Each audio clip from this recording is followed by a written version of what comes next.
Amelia dengan cepat mengulurkan tangan untuk mendorong pria itu dari tubuhnya, dan kali ini Henry juga sangat kooperatif dan segera melepaskannya. Dengan sekejap, dia menyalakan lampu dinding. Cahaya redup bercahaya berlapis, dan Amelia duduk, dengan cepat mengancingkan kemejanya, menutupi bahunya yang berkilau dan otot putih susu dengan mata tertunduk. Dia mengangkat matanya dan menatap pria itu.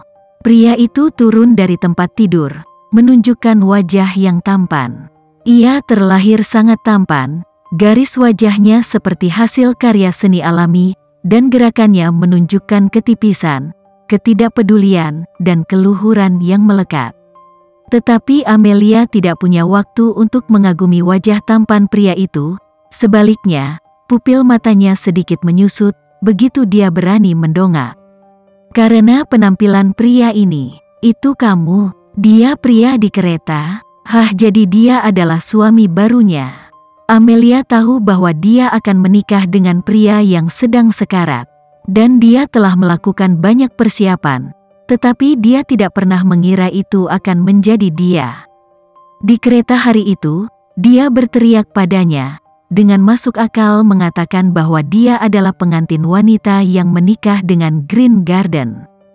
Dia pasti menertawakan leluconnya saat itu. Bibir tipis Henry membentangkan senyum. Kenali aku, sudah kubilang, kita akan segera bertemu.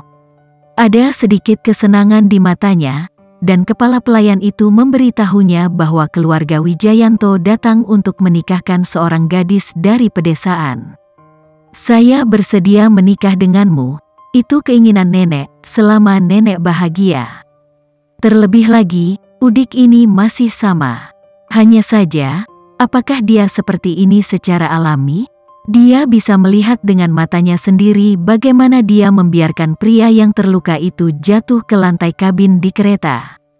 Pada saat ini, ketukan di pintu terdengar, dan suara pengurus rumah tangga Pak Parman datang dari luar pintu. Tuan. Henry sedikit mengangkat bibir tipisnya, masuk. Pak Parman mendorong, Tuan, nenek, apa yang harus saya lakukan? Henry berdiri tegak di samping tempat tidur. Pria itu tingginya 1,87 meter.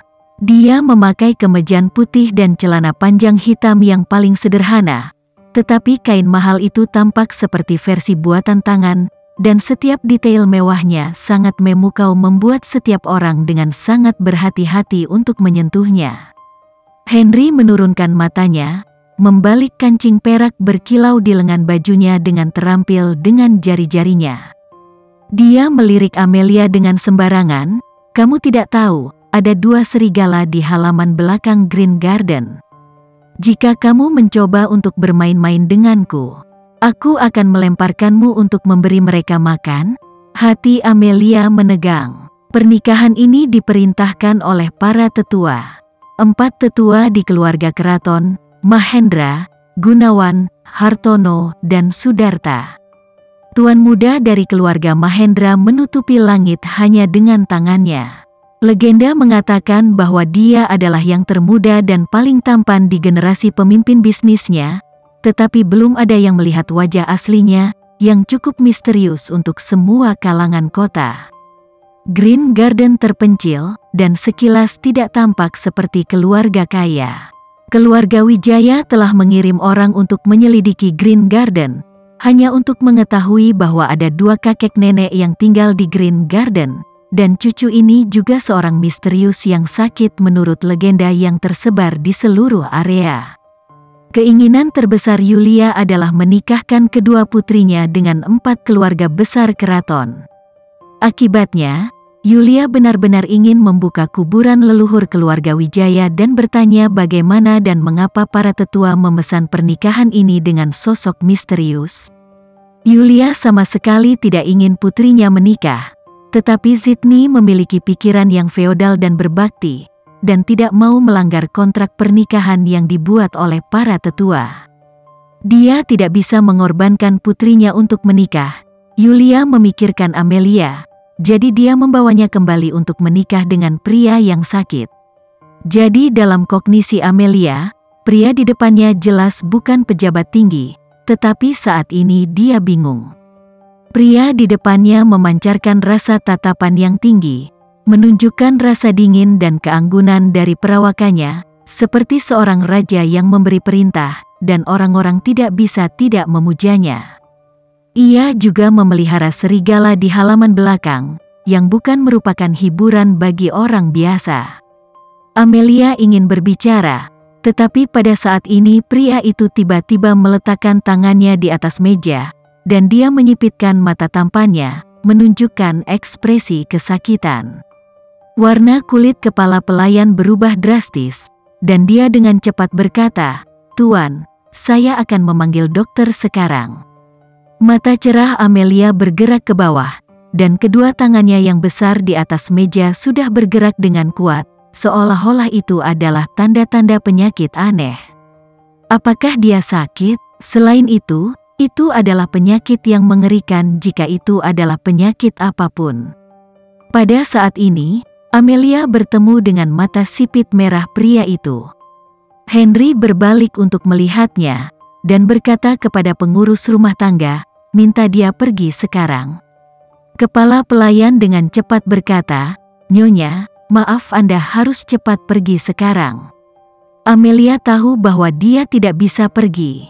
Kali ini dia datang dari rumah Wijayanto dengan tujuan dan membutuhkan identitas pengantin wanita Green Garden. Amelia memandang Henry dengan mata cerah, tanpa sedikit pun mengelak.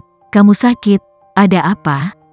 "Saya tahu sedikit tentang pengobatan, dan saya pandai akupuntur dan moksibusi, jadi saya bisa merawat Anda." Henry menekan bibir tipisnya menjadi busur dingin, dan hampir tidak mengeluarkan sepatah kata pun dari tenggorokannya. "Pergi." Amelia tidak memperdulikan usiran itu.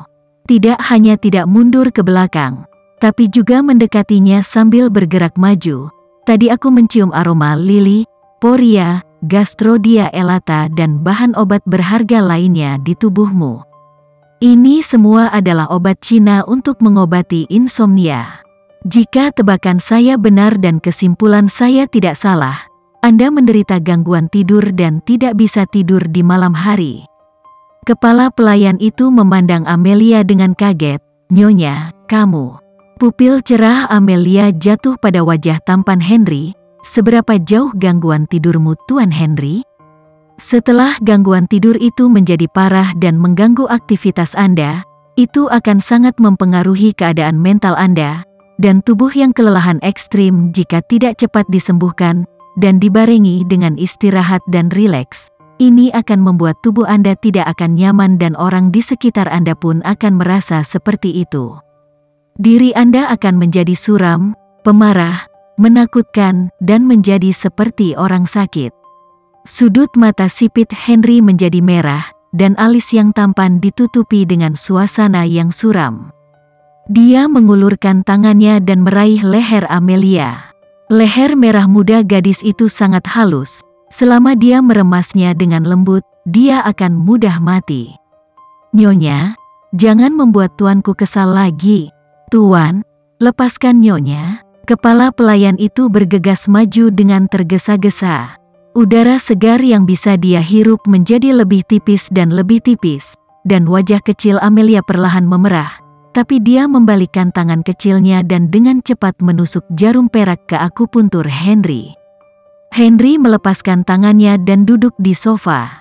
Amelia terengah-engah. Dia tidak ingin kehilangan nyawanya di minggu pertama pernikahannya. Dia juga takut sekarang karena banyak hal. Dia tahu pria di depannya terlalu berbahaya, belum lagi identitasnya yang misterius. Gangguan tidur saja bisa mengubahnya dari pria yang anggun dan elegan menjadi monster kapan saja. Namun, dia tidak bisa mundur dan hanya bisa mencobanya. Karena dia yakin dia bisa untuk menangani itu semua.